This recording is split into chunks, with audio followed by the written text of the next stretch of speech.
I'm here with Eddie Warden Owen, Chief Executive of the Royal Ocean Racing Club at their headquarters in London.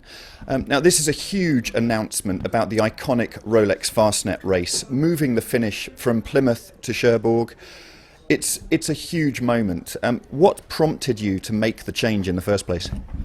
Well, I think it's fairly clear that the popularity of the race is exceeding what we've been able to provide, and you know, this has not been a quick announcement. This has taken a long time. As the race has grown, as it's got more popular, we've been trying to work out how do we keep the fleet together, how do we make it, you know, a celebration of a fantastic race.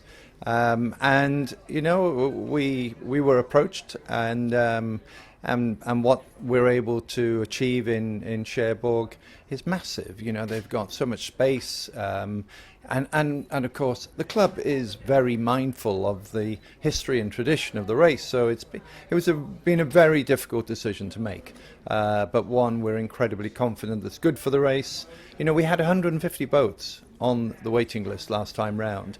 You know, a lot of people were disappointed. You know, so for us it means that we'll be able to absorb a lot of those boats, give more people the opportunity to experience this.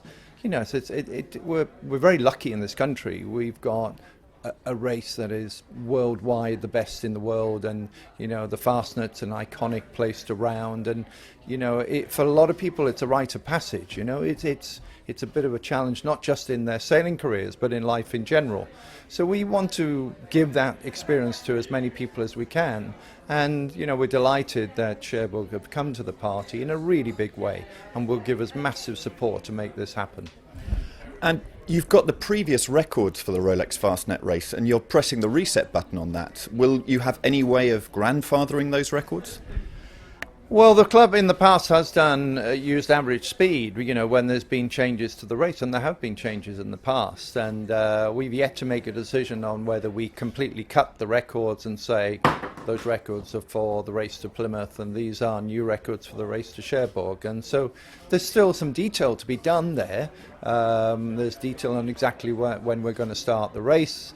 It's more likely it'll fall back into its usual position after Cows Week, but you know, we're here with a partnership with Cherbourg and the region around Cherbourg, and they're coming with fantastic enthusiasm. We're embracing that, we're announcing it today, and we'll move forward.